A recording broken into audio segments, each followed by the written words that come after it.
están empezando el Día de las Madres? ¿Hoy se reúnen en casa de mamá? ¿Comer algo? ¿O no se hace eso aquí? En Argentina el Día de la Madre generalmente es así. No es en esta fecha, es en octubre, pero bueno. Mi madre, por lo tanto, ahora no está esperando que la salude ni que la felicite, y en octubre tampoco lo hace porque sabe que me lo olvido. Incluso me olvido su fecha de cumpleaños, lo cual implica un amor especial, plus que tiene hacia mi persona, como el que tiene el Señor hacia nosotros. A veces somos agradecidos y a veces no somos agradecidos. A veces somos obedientes, a veces no somos obedientes. A veces nos dedicamos a Él y a veces no. Pero Él siempre nos ama igual. Él siempre está trabajando por nosotros. Él siempre está preocupado por nosotros. Dios está preocupado por nosotros como una madre. Un Dios que puede ser una madre, sí. Estamos acostumbrados a una imagen de Dios que es la de Dios Padre, que tiene que ver con la cultura, tiene que ver con la cultura semítica, con una cultura patriarcal. Pero hay algunos teólogos que se han atrevido a escribir y a pensar en Dios como una madre. Incluso en el texto bíblico, cuando pensamos en el Espíritu Santo, se pensaba en una idea de estar empollando la creación como una madre crea, como una madre cuida a sus hijos. Y es ese mismo Espíritu que creó todo, es ese mismo Espíritu el que nos instruye, el que nos permite conocer al Señor, el que infunde poder en nosotros, el que nos hace tener conciencia de pecado, el que le da sentido a lo que hacemos, el que puede cambiar las cosas y hacer que tengan sentido, más allá de simplemente adorarle, o simplemente cantar, o simplemente leer, o simplemente orar. Dice en Lucas, capítulo 24, 45, el Señor a punto de irse, Jesús ya es Dios, porque los discípulos no eran conscientes de que Jesús era Dios hasta que Jesús resucitó. Para que seamos conscientes de que Jesús es Dios, necesitamos entenderle como resucitado, no como crucificado. Cualquiera puede ser crucificado, cualquiera puede ser martirizado, cualquier profeta puede dar un buen mensaje y a causa de ese mensaje ser ejecutado y es coherente con ello. Pero Jesús es Dios al resucitar. Jesús se hace evidente que es Dios, se manifiesta como Dios al resucitar. Y Jesús ya ha resucitado. Lo estuvimos celebrando en la Pascua. Su muerte y resurrección, porque su muerte sola sin resurrección no tiene sentido. Y ese Jesús resucitado se acerca a sus discípulos. Dice que entonces les abrió la mente para que comprendieran las Escrituras. Y quiero que hagamos aquí una pausa y nos dediquemos un momento a la oración y a pensar y a dejar que el Señor abra nuestra mente para que comprendamos las Escrituras. Oramos. Gracias, Señor, porque en tu amor y en tu misericordia vos trabajás en nuestras vidas. Gracias porque en tu amor te hiciste uno de nosotros, nos hablaste de la manera que podíamos entender. Diste tu vida por nosotros. Nos abriste la puerta a una nueva vida en tu resurrección. Gracias por amarnos. Señor, queremos entender tu palabra. Señor, queremos entender tu mensaje. Señor, queremos obedecer ese mensaje. Queremos actuar en consecuencia, Señor. Te dejamos en este tiempo para que nos abras la mente, comprendamos las Escrituras y confiamos que al comprenderlas vamos a decidir actuar en consecuencia, Señor. En nombre de Jesús nos ponemos en tus manos. Amén. Como les decía, el Señor les abrió la mente para que comprendieran las Escrituras. Jesús hace esto primero con los dos discípulos que se van alejando triste a Emaús y les abre la mente, primero para que comprendan la Escritura y después en la oración se les abre la mente para que entiendan que el que tenían delante de ellos, que les estaba diciendo quién era Jesús Jesús. Jesús nos abre la mente para que creer en Él, para que seguirle a Él tenga sentido. Si no, simplemente estamos repitiendo un cuentito. Si no, simplemente estamos practicando una religión. Si no, simplemente estamos siguiendo un ritual. Es necesario que nuestra mente sea abierta y que esa mente sea abierta al acercarnos al texto, al acercarnos a las Escrituras. Y les dijo, así está escrito, que el Cristo padeciera y resucitara de entre los muertos al tercer día, y que en su nombre se predicara el arrepentimiento para el perdón de los pecados a todas las naciones, comenzando desde Jerusalén. Nosotros, sois testigos de estas cosas. Y aquí yo enviaré sobre vosotros la promesa de mi Padre, pero vosotros permaneced en la ciudad hasta que seáis investidos con poder de lo alto. Entonces los condujo fuera de la ciudad hasta cerca de Betania, y alzando sus manos, los bendijo. Y aconteció que mientras los bendecía, se separó de ellos y fue llevado arriba al cielo. Lo que pasa cuando Jesús se va es tan importante que aparece 5 veces y algún otro relato más. Pero tenemos 5 relatos que nos hablan de lo que Jesús dice antes de irse. Tenemos 4 relatos acerca de lo que Jesús hizo en la vida, pero tenemos 5 de lo que Jesús dice antes de irse. Porque Lucas se toma el trabajo de repetirlo. Vamos a ir a Hechos, capítulo 1, versículo 9.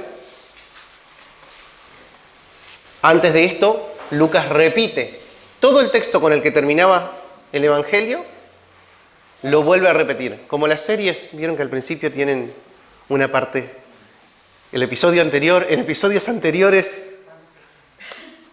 Bueno, les invito a que lean Lucas y Hechos, todo seguido, uno tras otro, para entender el texto como un sentido, desde una perspectiva, que es esta, en este caso la de Lucas.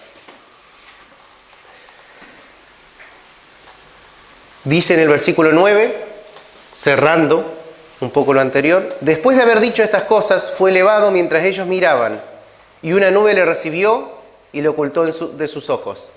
Estas cosas que dijo, y que son las que se repiten, las trabajaremos en otro mensaje, porque dan para todo un mensaje. Vamos a ver lo que viene después. Y estando mirando fijamente al cielo mientras él ascendía, aconteció que se presentaron junto a ellos 2 varones en vestiduras blancas, que les dijeron: varones galileos, ¿por qué estáis mirando al cielo? Este mismo Jesús, que ha sido tomado de vosotros al cielo, vendrá de la misma manera, tal como le habéis visto ir al cielo. Muchas veces, cuando tenemos un encuentro con el Señor, cuando el Señor se acerca a nosotros, transforma nuestras vidas, toca nuestras vidas de una manera milagrosa, de una manera que transforma nuestra manera de entender, de una manera que transforma nuestra manera de creer, porque nos hace creer en Él, nos quedamos mirando al cielo. Nos quedamos mirando allí. Es lo que hacemos en la adoración. Y es a lo que hemos sido llamados. La adoración es el mandato último, el primero y el último para el que hemos sido creados, que es adorar a Dios. Toda la creación ha sido hecha para adorar a Dios.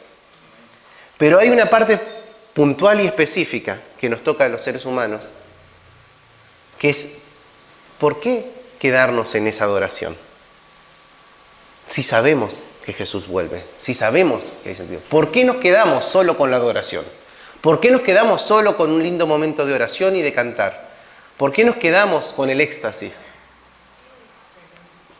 Dice en el texto siguiente, capítulo 1, versículo 12, regresaron a Jerusalén desde el monte llamado de los Olivos, que está cerca de Jerusalén, camino de un día de reposo. En el día de reposo no se podía correr, ni caminar muy rápidamente, como para ir a llevar cargas, entonces se volvía paseando. Y este monte de los Olivos, si uno vuelve paseando a ritmo de día de reposo, a ritmo de descanso, lleva un día entero. O sea, un día entero de vuelta, regresando, pensando. Acaban de ver al Maestro resucitado. Lo tuvieron 40 días entre ellos, resucitado. Para que les quedara claro que estaba resucitado. No fue que apareció una vez o 2 veces. 40 días pasó junto a ellos, abriéndoles las Escrituras, abriéndoles la mente, haciéndoles entender por qué tenía sentido todo lo que había dicho antes. Y luego se va al cielo. Y dicen que va a volver. Y deja una promesa. Dice: tendréis una promesa. Recibiréis poder cuando venga sobre vosotros el Espíritu Santo y me seréis testigos. ¿Vieron lo que decía antes? Vosotros sois testigos de estas cosas. Cuando hubieron entrado en la ciudad, subieron al aposento alto, donde estaban hospedados Pedro, Juan, Jacobo y Andrés, Felipe y Tomás, Bartolomé y Mateo, Jacobo hijo de Alfeo, Simón el celote y Judas hijo de Jacobo, no el Iscariote, hijo de Jacobo. Todos estos estaban unánimes, entregados de continuo a la oración junto con las mujeres y con María, la madre de Jesús, y con los hermanos de él. No hay nada más tedioso en el texto que cuando vemos las listas de nombres. ¿Vieron las listas de las genealogías? Uno dice, ¿para qué quiero ver todos estos nombres? Encima, generalmente, excepto en la genealogía de Jesús, que se incluye la genealogía de María, porque Jesús es doblemente descendiente de David, en la mayoría se incluye y se habla de los padres, la genealogía de los padres. Hijo de. ¿Por qué se toma el texto, el tiempo y el esfuerzo de mencionar personas? Solo mencionarlas. ¿Por qué en el texto hay un tiempo para dedicar y para mencionar personas específicas? Porque cada uno de nosotros, como personas específicas, somos importantes en lo que Dios quiere hacer. Entonces les abrió el entendimiento para que entendieran las Escrituras. También podemos entender la importancia que tiene cada una de nuestras vidas en el seguimiento de Jesús y en la participación, en el ser parte de una comunidad que ha sido llamada a ser testigos.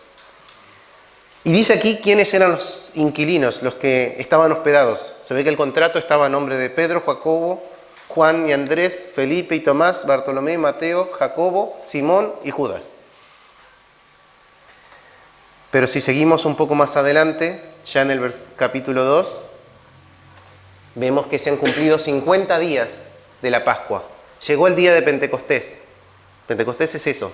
Nosotros hemos entendido y hemos reinterpretado Pentecostés a la luz de la manifestación del Espíritu Santo. Pero Pentecostés es la fiesta que viene 50 días después de la Pascua. Y es cuando toca la cosecha, la fiesta de la cosecha.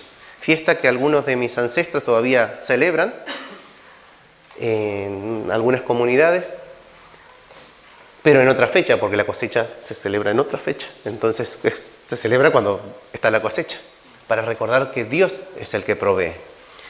Pero estos no estaban cosechando, no estuvieron sembrando, no estuvieron trabajando, o sí, porque Pedro salió con su bote, pero estuvieron ahí juntos, en ese aposento alto, en ese mismo sitio donde habían celebrado la cena, que al parecer ya se lo habían quedado alquilado para todo el... Se quedan en ese salón de reuniones. Estaban todos juntos en un mismo lugar. Hay una parte previa a la manifestación del Espíritu Santo, y es que los que hemos creído del Señor, los que le hemos seguido, los que le hemos encontrado como nuestro Salvador, es necesario que estemos juntos. Es necesario que haya una etapa, un periodo, una dedicación a estar juntos. A estar juntos y mirar al cielo, adorar juntos. A estar juntos y orar juntos. Pero viene algo después, cuando la promesa se empieza a cumplir. De repente, hace un tiempo escuché que nos hace falta un de repente. Aquí nos hace falta un de repente, ¿no? Vino del cielo un ruido como el de una ráfaga de viento impetuoso que llenó toda la casa donde estaban sentados. Y se les aparecieron lenguas como de fuego que repartiéndose se posaron sobre cada uno de ellos. Todos fueron llenos del Espíritu Santo y comenzaron a hablar en otras lenguas, según el Espíritu les daba habilidad para expresarse. Se empieza a cumplir la promesa. No se termina de cumplir la promesa, pero se empieza a cumplir la promesa. Me seréis testigos en Jerusalén, en Judea, en Samaria, hasta lo último de la tierra. ¿Cuándo? Cuando recibiréis poder. Ese poder llega. ese poder se hace evidente. Hasta ese momento estaba la conciencia de que Jesús es Dios. Hasta ese momento estaba la conciencia de que Jesús ha ido al cielo. Están los ojos mirando al cielo. Un retroceso, un tiempo de permanecer juntos. Pero aquí se termina la conciencia. Lo que son capaces de hacer por voluntad y por capacidad propia para entrar lo que el Espíritu hace en la comunidad cuando la comunidad está esperando que Él se manifieste. Es necesario que estemos esperando ese de repente. Es necesario que estemos esperando esa promesa. Si no la estamos esperando, no se manifiesta. Nos la perdemos, o si se manifiesta no nos damos por enterados, porque no la estamos esperando. Porque no estamos esperando la manifestación del Espíritu. Todos fueron llenos del Espíritu Santo y comenzaron a hablar en otras lenguas. Según el Espíritu, les daba habilidad para expresarse. ¿Para qué? ¿Para qué hablamos en otras lenguas? Podemos hablar en otras lenguas para adorar a Dios como una conexión directa con el Señor, lo plantea Pablo, diciendo que él en privado hablaba en lenguas con el Señor. Pero hay una finalidad aquí. Había judíos que moraban en Jerusalén, hombres piadosos, procedentes de todas las naciones bajo el cielo. Jerusalén era una ciudad pluricultural, una ciudad políglota, una ciudad donde había muchas personas que hablaban distintas lenguas, como aquí. Aquí hay muchas personas que hablan distintas lenguas, no solo dos. Muchas veces se hace hincapié en que hay solo dos. Pero en una guardia normal me toca hablar por lo menos 4 idiomas. Y nos pasa toda la ciudad de Ceuta por allí, aunque parece que sí. Hay personas de distintas culturas, de distintos idiomas, de distintos trasfondos, de distintas historias. Aquí se habla de que todos ellos eran judíos, pero eran judíos que pertenecían a otros grupos culturales, que habían adoptado y que utilizaban como su lengua común la lengua de sus respectivos lugares. Algunos hablarían griego, algunos hablaban romano porque ya estaban vinculados con el Imperio Romano, que es el que gobernaba, que es el que dominaba. O sea, los únicos que hablaban romano, latín, en Israel, si es que hablaban latín, porque a su vez podían ser de otras etnias, eran los soldados. Porque aparte de los soldados, no había otros romanos en Jerusalén. Pero habría, sí, comerciantes que hablaban en latín. Había quienes hablaban griego, había quienes hablaban distintas variantes del árabe o del arameo. Había quienes hablaban lenguas de aquí, del norte de África y del sur de África también, porque había judíos vinculados con los etíopes, con los sudaneses. Había un montón de personas a los cuales la lengua en la que Jesús hablaba, el arameo, no les era familiar. Y muchos de ellos tampoco el hebreo les era familiar, como el eunuco, que leía el texto pero no conseguía entender lo que quería decir, solo lo podía repetir. ¿Por qué? Porque era necesario y a Dios le importa manifestarse de la manera en que lo podamos entender. Dios se preocupa por manifestarse de la manera en que lo podemos entender. Lo escribió hace mucho tiempo atrás, unos 1700 años atrás, alguien que vivía por estas tierras, un poquito más hacia el oeste, Agustín. Dice que al modo humano, Dios nos habla. Y al hablarnos, Dios nos ama. Al modo humano y a través de hombres, Dios nos habla. Y al hablarnos, Dios nos ama. Al ocurrir este estruendo, la multitud se juntó. Pasó algo, hubo un de repente y la gente se acercó. Hubo algo, hubo un impacto. Y la gente se acercó. Llamó la atención. Las culturas semíticas son culturas bastante cotillas, en general. Entonces suelen ir en masa a ver qué es lo que pasa. A diferencia de las culturas germanas, que son bastante despectivas. No, pero hace falta personas cotillas para que se preocupen por conocer el mensaje. Si no, ese mensaje no se conoce. Si no, ese mensaje no llega. Y la cultura hispana ha tomado un poco de esto. Y los latinoamericanos hemos tomado también un poco de esto. Hay ruido. Está pasando algo. ¿Qué está pasando? Gente se está peleando. Ha habido un choque. Se cayó un edificio. Todos queremos ir a ver. Nadie ayudar. Todos a ver qué es lo que está pasando. Hubo un estruendo y la gente se juntó. La gente se acercó. Al ocurrir este estruendo, la multitud se juntó y estaban desconcertados, porque cada uno los oía hablar en su propia lengua. Ahora estamos hablando de que una persona, ¿en cuántos idiomas puede hablar a la vez y ser entendido? O sea, uno puede ir mezclando palabras de distintos idiomas y no ser entendido por ninguno.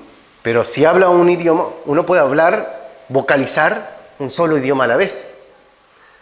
Pero aquí había distintas personas de distintas lenguas que estaban entendiendo cada quien el mensaje en la suya propia. No solo en su idioma, sino en su acento, en su manera de construir las palabras, en su manera. El milagro de Pentecostés, la manifestación del Espíritu de Pentecostés, no se trata de lo que expresamos, se trata de lo que el que necesita puede entender. El Espíritu nos capacita para que nos puedan entender, para que seamos comprendidos, para que se comprenda el mensaje.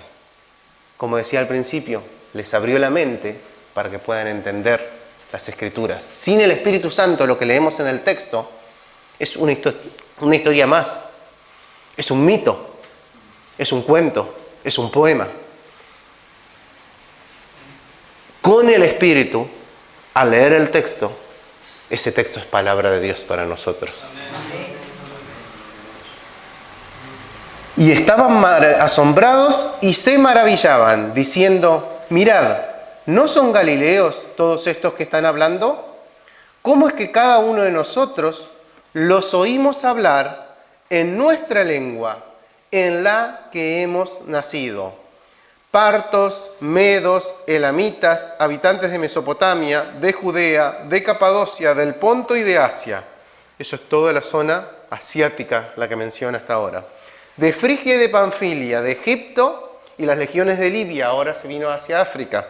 Alrededor de Cirene, ya se va acercando hacia este territorio. Viajeros de Roma, judíos y prosélitos. Acá no se trataba de quiénes eran los que recibían el mensaje, sino de que el mensaje llegaba a ellos.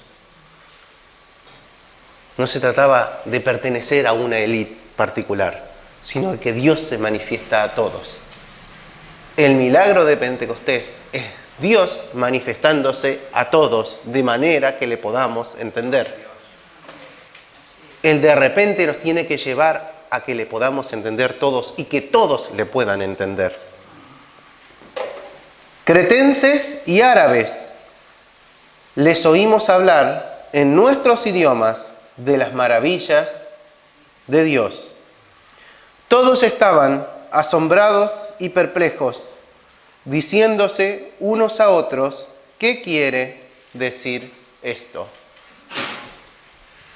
Y acá viene una pregunta. ¿La gente se queda perpleja cuando nos escucha? ¿O cuando nos ve actuar en consecuencia con el Evangelio? No cuando nos ve actuar no en consecuencia del Evangelio. Eso no deja a nadie perplejo. Se queda clarito lo que uno hace cuando no actuamos en consecuencia con el Evangelio. Pero cuando actuamos en consecuencia con el Evangelio, ¿la gente se queda perpleja? O, dicho de otra manera, ¿la gente se queda perpleja cuando actuamos? Que sería una muestra, tal vez, de que estamos actuando en consecuencia con el Evangelio. ¿Estamos dejando a la gente a nuestro alrededor perpleja, desconcertada, confundida, que no le cierra? Porque primero es necesario que no te cierre para que entonces tener conciencia de que has entendido.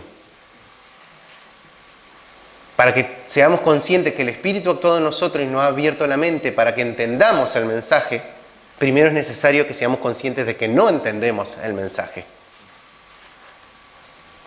Si conocemos, si somos conscientes de que no estamos comprendiendo el mensaje, de que no hemos comprendido lo que Dios quiere hacer con nosotros, y entonces el Espíritu obra en nosotros, entonces pasamos a comprender.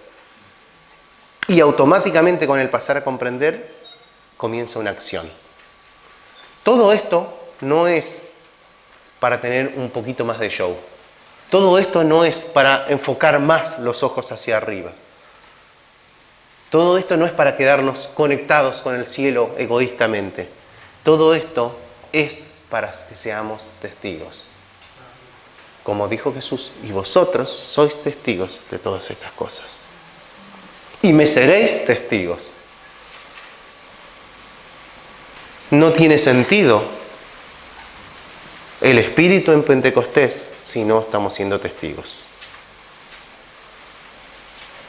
No tiene sentido que tengamos plata y oro si el cojo ya no baila. Tenemos que volver a eso. No tiene sentido que tengamos un gran argumento teológico y una reunión muy organizada y una presentación, una performance excelente, con una música de primera, con show, con luces, si el Espíritu no está ahí. Ahora, si el Espíritu está ahí, a través de eso se manifiesta y se glorifica a Dios con esa calidad. Es necesario que el Espíritu atraviese nuestras vidas. Necesitamos un de repente. Mi pregunta es, ¿estamos todos juntos? ¿Queremos un de repente? Mi pregunta es, ¿estamos todos juntos en un mismo lugar? Fíjense que la gente que estaban todos juntos aquí no se llevaban muy bien entre ellos. Más adelante, después, antes ya tenemos que tenían problemitas y luego seguían teniendo problemas. No se llevaban bien entre ellos. Cada quien quería quitarle un espacio al otro. Juan y Jacobo querían ser los preferidos de Jesús. Su madre encima venía y pedía favores para ellos. Pedro se peleaba con la gente, hasta con Jesús se peleaba. Pero estaban todos juntos.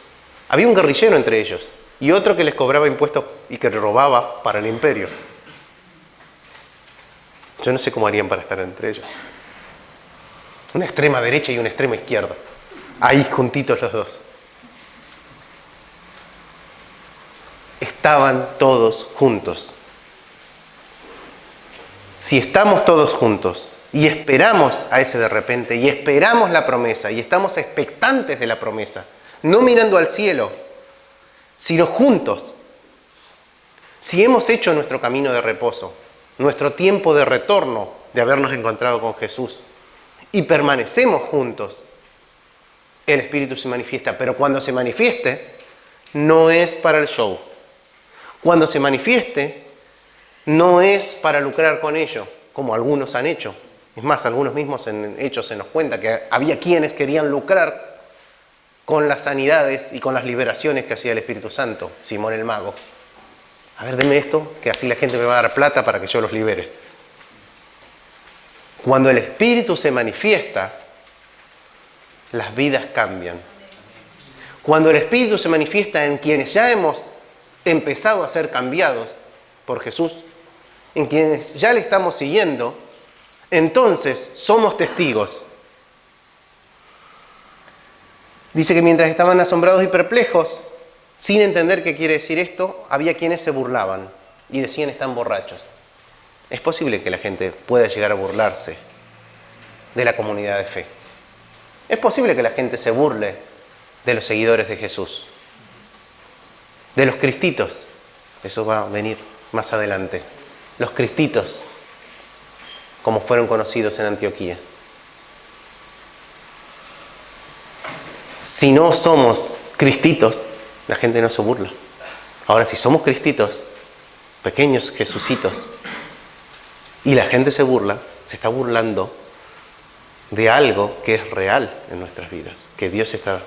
Pero frente a eso no basta con eso. No basta con mostrarlo. Ahora además hay que explicarlo.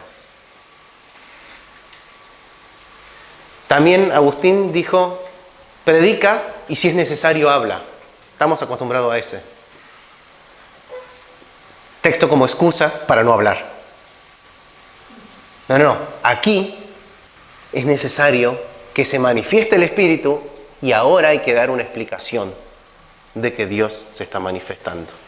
Ahora hay que salir y dar la cara y decirle, miren, no es que están borrachos, es que el Espíritu está trabajando en ellos.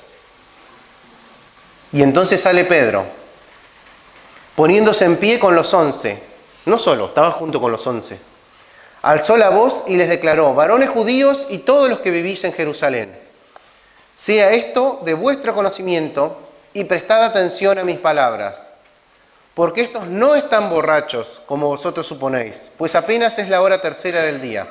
La gente en esa época acostumbraba solo a beber de noche. Ahora conocemos gente que bebe cualquier hora. Pero bien, les dice, no tuvieron de dónde, o sea, o ya están con resaca o todavía no han empezado a tomar. No hay manera que estén borrachos a esta hora del día. Estarían durmiendo en la casa. Sino que esto es lo que fue dicho por medio del profeta Joel. ¿Se acuerdan? Les abrió el entendimiento para que entendieran las Escrituras. Hasta ese momento las únicas Escrituras que había eran del Antiguo Testamento y ni siquiera estaba organizado en un canon. Ni siquiera estaba totalmente definido qué era antiguo y qué no era antiguo. Además, había dos antiguos, el griego y el judío. Pero estaban ahí, estaban las Escrituras. Y les empieza a decir con comprensión y con entendimiento dado por el Espíritu Santo. Sucederá en los últimos días que derramaré mi espíritu sobre toda carne, y vuestros hijos y vuestras hijas profetizarán, y vuestros jóvenes verán visiones, y vuestros ancianos soñarán sueños. Y aún sobre mis siervos y sobre mis siervas derramaré de mi espíritu en esos días. También Dios no solo va a manifestarse a toda la creación, sino también a aquellos que nos dedicamos, de alguna manera, a seguirle y a adorarle a Él. A los profesionales de la fe también se va a manifestar. En segunda instancia. Y mostraré prodigios arriba en el cielo y señales abajo en la tierra, sangre, fuego y columna de humo. El sol se convertirá en tinieblas y la luna en sangre antes que venga el día grande y glorioso del Señor.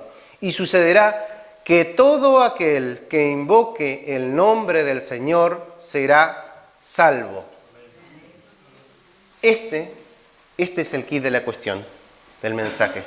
Muchas veces la gente se queda con la luna de sangre y con el sol en tinieblas y hablamos de las interpretaciones religiosas místicas de los eclipses o de determinadas manifestaciones astronómicas. No, esto simplemente son maneras en las que Dios se manifiesta su control sobre todo el cosmos. Aquí lo que importa es que todo aquel que invoque el nombre del Señor será salvo. Y sigue diciendo, escuchad estas palabras, Jesús el Nazareno, varón confirmado por Dios entre vosotros, con milagros, prodigios y señales que Dios hizo en medio vuestro a través de él, tal como vosotros mismos sabéis, a este, entregado por el plan predeterminado y el previo conocimiento de Dios, clavasteis en una cruz por manos de impío y le matasteis, a quien Dios resucitó, poniendo fin a la agonía de la muerte, puesto que no era posible que él quedara bajo el dominio de ella. Y sigue explicando y exponiendo el mensaje. Así como Jesús, caminando con los dos que se van tristes de la cruz, les va manifestando, caminando junto a ellos el mensaje, ahora hay otra instancia, que es la de Pedro, parado frente a la multitud, en algún sitio donde pudiera quedar un poquito más en evidencia, exponiendo las Escrituras comprendidas a la luz de Jesús. Porque podemos entender las Escrituras de muchas maneras, pero la clave de todo es que las entendamos a la luz de Jesús. Y cuando exponemos las Escrituras a la luz de Jesús y estamos juntos dispuestos a adorarle, dispuestos a seguirle, dispuestos a esperar la promesa, el Espíritu se manifiesta. Es un ciclo de manifestación del Espíritu. No es un hecho puntual, no es un evento y ya, sino que va trabajando en nuestras vidas. Trabaja en nuestros corazones para convencernos de pecado. Trabaja en nuestras mentes para que entendamos su palabra. Trabaja en nuestra voluntad para desafiarnos a salir y ser testigos. Trabaja en los oídos de otros para que puedan entender el mensaje. El Espíritu está trabajando. Cuando termina el mensaje de Pedro, en el 37, al oír esto, compungidos de corazón dijeron a Pedro y a los demás apóstoles: hermanos, ¿qué haremos? Y Pedro les dijo: arrepentíos y sed bautizados, cada uno de vosotros, en el nombre de Jesucristo, para perdón de vuestros pecados, y recibiréis el don del Espíritu Santo. Porque la promesa es para vosotros, y para vuestros hijos, y para todos los que están lejos, para tantos como el Señor nuestro Dios llame. Y con muchas otras palabras testificaban solemnemente y les exhortaba diciendo: sed salvos de esta perversa generación. 2000 años atrás, la generación ya era perversa, cuando pensamos que el mundo se ha ido al garete. Que esta generación está mal, que está desordenada. Sí, el mundo está mal desde que el pecado reina y no Jesucristo. Entonces los que habían recibido su palabra fueron bautizados y se añadieron aquel día como 3000 almas. Y se dedicaban continuamente a las enseñanzas de los apóstoles, a la comunión, al partimiento del pan y a la oración.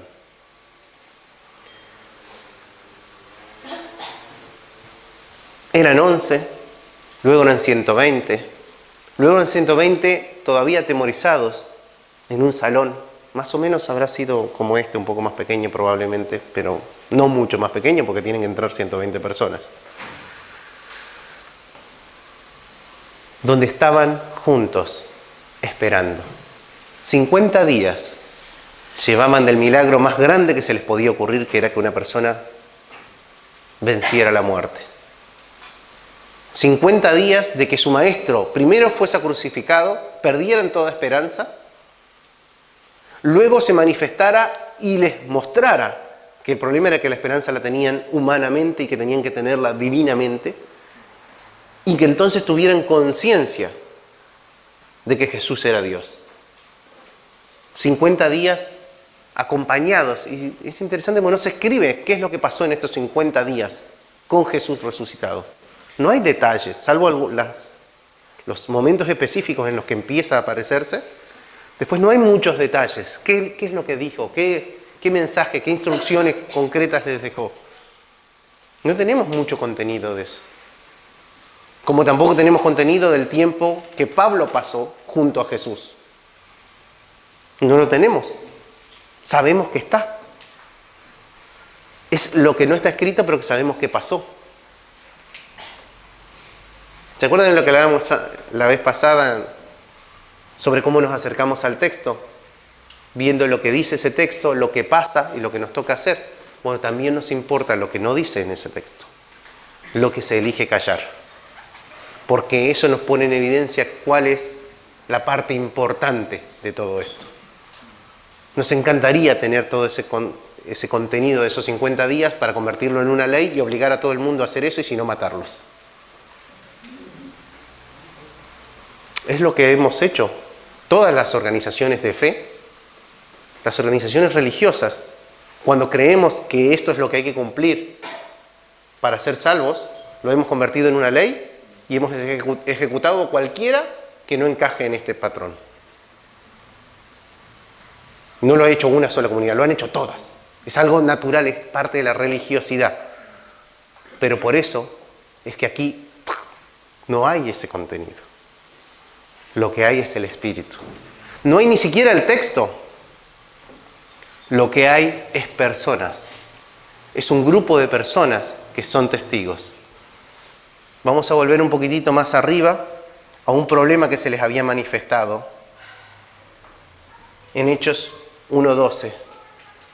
Habíamos leído que estaban juntos en la casa, en el aposento alto. Y otra vez, o previamente, Pedro también se había puesto de pie. Parece que Pedro tenía la costumbre de ponerse de pie. Era como un resorte. Se puso en medio de los hermanos, un grupo como de 120 personas que estaba reunido allí, y dijo: tenía que cumplirse la escritura en que por boca de David el Espíritu Santo predijo acerca de Judas, el que se hizo guía de los que prendieron a Jesús. Ven que hay un testimonio para la comunidad. Cuando vemos el final de Pentecostés, vemos el testimonio para la ciudad, pero hay un testimonio para la comunidad. Este es el testimonio para la comunidad. Bueno, la parte de la cámara es para la comunidad y para la ciudad, pero según quienes lo miren. Dice que era contado entre nosotros, recibió parte de este ministerio. Este, pues, con el precio de su infamia, adquirió un terreno, cayendo de cabeza, se reventó por el medio y todas sus entrañas se derramaron. Y esto llegó al conocimiento de todos los que habitaban en Jerusalén, de manera que aquel terreno se llamó en su propia lengua Acéldama, es decir, campo de sangre. Faltaba uno, pero dicen que cuando empieza el día de Pentecostés sale Pedro y los 11. ¿Quiénes son los 11? ¿Cómo se completó el equipo? En el libro de los Salmos está escrito que sea hecha desierta su morada y no haya quien habite en ella, y que otro tome su cargo. Por tanto, es necesario que de los hombres que nos han acompañado todo el tiempo que el Señor Jesús vivió entre nosotros, comenzando desde el bautismo de Juan hasta el día en que de entre nosotros fue recibido arriba, uno sea constituido testigo con nosotros de su resurrección. No había texto. No había Biblia para que fuera testigo de la resurrección. Era necesario personas que fueran los testigos de esa resurrección.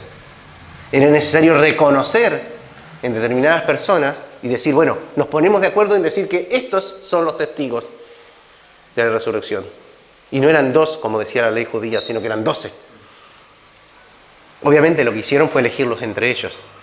Olvidaron que el que tenía que obrar era el Señor, que ya estaba trabajando en otra persona, que primero pasaría bastante tiempo persiguiéndoles para completar el equipo de los testigos de que Jesús había obrado.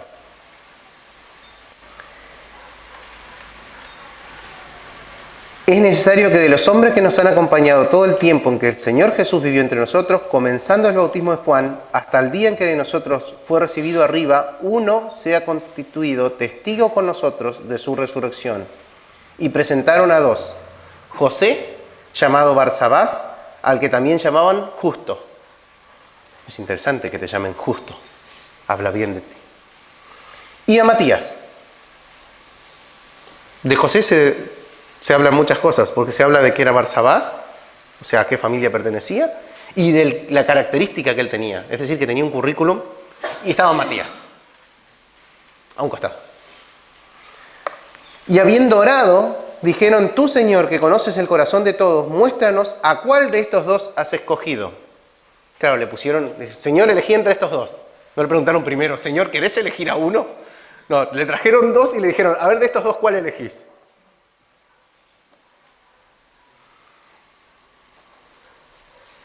Para ocupar este ministerio y apostolado del cual Judas se desvió para irse al lugar que le correspondía. Echaron suerte, se rifaron el apostolado. O sea que lo de que el Espíritu abriera sus mentes para que entendieran la voluntad del Señor no estaba funcionando del todo todavía. Sortearon el apostolado, hicieron una lotería a ver cuál de los 2 va a ser el apóstol. Igual tenía un sentido. En el antiguo Israel, la voluntad del Señor se manifestaba echando suertes entre 2 opciones, pero siempre había una opción que tenía que ser vacía. O sea, nada y este, nada y este, nada y este. En este caso le dieron 2 opciones, era este o este. Y la suerte cayó sobre Matías y fue contado con los 11 apóstoles. Esto era lo que se ocupaba la iglesia del Señor La primera iglesia, no cristiana, porque para que sea cristiana vamos a verlo, eso más adelante, vamos a trabajarlo. Pero la primera iglesia de seguidores de Jesús se ocupaba de que todo tuviera sentido, aunque haya que rifarse el apostolado. Es decir, que no la tenían del todo clara. Y tenemos testimonio de esto para que seamos conscientes de que no lo tenían del todo claro. El Señor ya tenía a alguien más que iba a ser contado como apóstol. Y después a causa de esto se le hace muy difícil que lo reconozcan como apóstol. Pero bueno, es lo que solemos hacer. Quedarnos mirando al cielo o rifarnos la organización de la iglesia. Es lo que muchas veces hacemos en nuestras comunidades. Y ambos son errores. Ni tenemos que quedarnos mirando al cielo, ni tenemos que empezar a generar discusiones o debates o conflictos que tengan que ver con cargos, con roles, y mucho menos rifarnos puestos. Simplemente esperar a que llegue ese de repente. Simplemente esperar y permanecer juntos. Esa parte sí la hicieron gracias al Señor. Y no solo la hicieron ellos ahí, sino que vemos que inmediatamente después Pentecostés empieza y termina con una comunidad.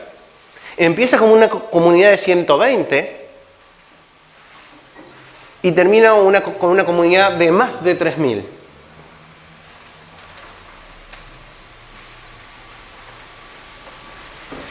Pero en ambos casos se habla de una comunidad, de que estaban juntos, de que permanecían en oración y que estaban juntos. Lo único que nos pide el Señor como iglesia y como comunidad es que estemos juntos. Luego Él va a hacer el resto. A veces nosotros queremos hacer las cosas. A veces nosotros queremos organizar, dividirnos los roles, asignar puestos. Simplemente nos toca esperar juntos. Necesitamos ser capaces de tolerarnos juntos, de permanecer juntos y estar atentos para ese de repente. Luego el Espíritu hará que el testimonio sea entendido. Al finalizar este testimonio, los que habían recibido su palabra fueron bautizados. 3000 psiques. Almas, personas, mentes. Se dedicaban continuamente a las enseñanzas de los apóstoles, a la comunión, al partimiento del pan y a la oración. Sobrevino temor a toda persona y muchos prodigios y señales eran hechas por los apóstoles. Todos los que habían creído estaban juntos y tenían todas las cosas en común. Vendían todas sus propiedades y sus bienes y los compartían con todos según la necesidad de cada uno. Lo de estar juntos era absoluto. No era estar juntos un ratito y después cada uno a su casa. Era, somos una nueva comunidad. Un poco hippies, sí. Habían vendido todo. Habían vendido todo lo que tenían y estaban todos juntos. Nadie decía que esto era mío. Nadie decía, no, pero que el salón lo compré yo. El alquiler del aposento alto este mes lo puse yo. Acuérdense que los peces de esta semana los pagué yo. Habían traído lo que tenían y lo que eran, porque las propiedades no son más que una extensión o manifestación fetichista casi de lo que somos. Y a veces nos quedamos atados en esas propiedades. Habían traído todo lo que eran y lo compartían con todos según la necesidad de cada uno. Día tras día continuaban unánimes en el templo y partiendo el pan en los hogares, comían juntos con alegría y sencillez de corazón, alabando a Dios y hallando favor con todo el pueblo. Y el Señor añadía cada día al número de ellos los que iban siendo salvos. Dos cosas nos tocan como comunidad: que aprendamos a vivir juntos y que dejemos que el Espíritu obre en nosotros para que seamos testigos. Si entendimos esto, entendimos todo. Si entendimos esto, es que el Espíritu nos ha abierto el entendimiento. Y todo tiene sentido. Si entendemos qué es ser comunidad, hemos entendido todo. Si entendemos cuál es el mensaje y el texto, el núcleo de esta comunidad, que lo tenemos en el texto, pero que es Jesús mismo, hemos entendido todo. Y aquí no hay un desafío a que lo pongamos en práctica. Simplemente podemos empezar a preguntar a los vecinos si están perplejos. Podemos empezar a preguntar a nuestros compañeros de trabajo si están perplejos. Podemos empezar a preguntar en la calle si la ciudad está perpleja. ¿Están perplejos con el Espíritu que se manifiesta en esta comunidad? Cuando estén perplejos, ha de ser porque se ha manifestado. Mientras tanto, apenas estamos juntos, esperando ese de repente. Oramos. Señor, enséñanos a estar juntos. Enséñanos a ser uno. Que podamos ser uno como tú y el Padre son uno. Que pueda hacerse realidad esa última oración. Que seamos uno. Que podamos ser enviados como enviaste a Jesús. Como te hiciste en Jesús. Señor, ya sabemos que tenemos el Espíritu. Queremos vivirlo. Ese Espíritu que ya tenemos, que ya está aquí, queremos vivirlo. Queremos vivir ese de repente. Queremos vivir esa manifestación de tu Espíritu. Queremos que la gente a nuestro alrededor se quede perpleja. Ábrenos el entendimiento y que podamos comprender tu palabra. En nombre de Jesús. Amén.